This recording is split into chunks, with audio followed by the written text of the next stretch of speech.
The rain had stopped hours ago, but the ground still wept. Each drop that fell from the cracked roof of the Ravenshade manor landed with the sound of something alive, something breathing beneath the soil. The villagers always said the house was cursed. They said it wasn't built on land, but on something older, something buried. Alina didn't believe them. She was logical, proud of her reason. When the local caretaker died, she accepted the position, determined to prove the stories were nothing more than superstition.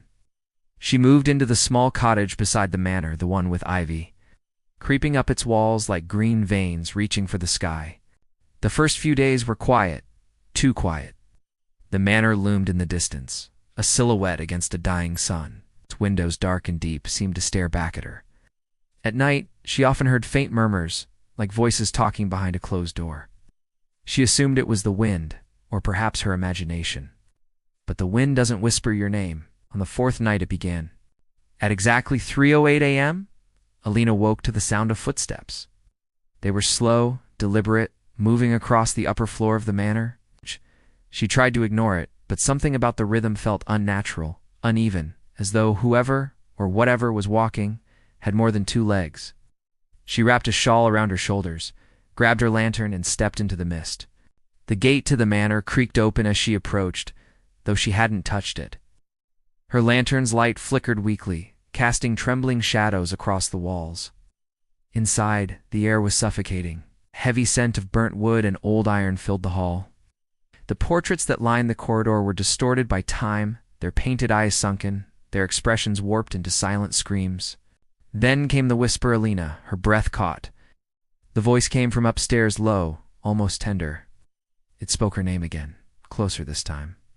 She climbed the staircase, her fingers gripping the dusty banister. With each step, the floorboards groaned as if alive, protesting her presence.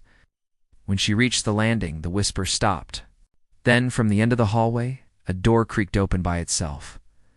A cold gust swept through, extinguishing her lantern. The darkness swallowed her whole. She reached into her pocket for matches. But before she could strike one, something exhaled right next to her ear. The air smelled of rot and sulfur. Her trembling hands lit the match, and in its brief flame, she saw a figure in the mirror across the hall. It wasn't her reflection. The thing in the glass stood taller, its limbs stretched unnaturally long, its eyes two bottomless voids. It tilted its head, imitating her movement with a jagged delay, like a puppet controlled by broken strings. The flame died, and in the dark, the whisper became a voice. You opened the door. You shouldn't have. A sudden crash echoed through the manor, furniture toppling, glass shattering. The ground beneath her seemed to pulse. She ran, stumbling down the hall, the whisper now growing into a chorus, hundreds of voices layered into one horrifying plea. Stay, stay with us. The walls began to bleed. Thick black liquid seeped from the cracks, dripping down in slow trails. Faces formed in the stains, eyes, mouths, all silently screaming. Alina fled toward the entrance, but the door was gone. The hallway had shifted every turn, leading her back into darkness. She screamed, but her voice was swallowed by the house itself. Then she heard it again, the dragging sound she'd heard that first night. This time it was coming closer. A wet, dragging pull like something crawling across the floor. The air grew colder. Frost formed along the walls. Her breath came out in white puffs. From the corner of her eye, she saw a creature crawling from the shadows. Its body was human once, maybe, but now twisted. Bones bent in impossible angles. Its jaw split open as it whispered her name in that layered demonic tone. She backed away, tripping over broken wood, and fell.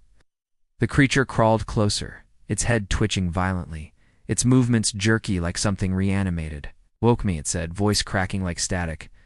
Now you will stay forever.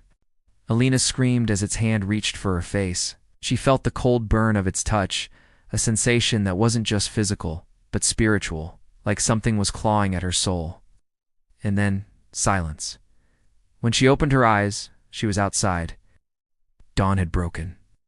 The manor stood quiet and empty once again, its windows reflecting the pale morning light. She didn't remember how she got out.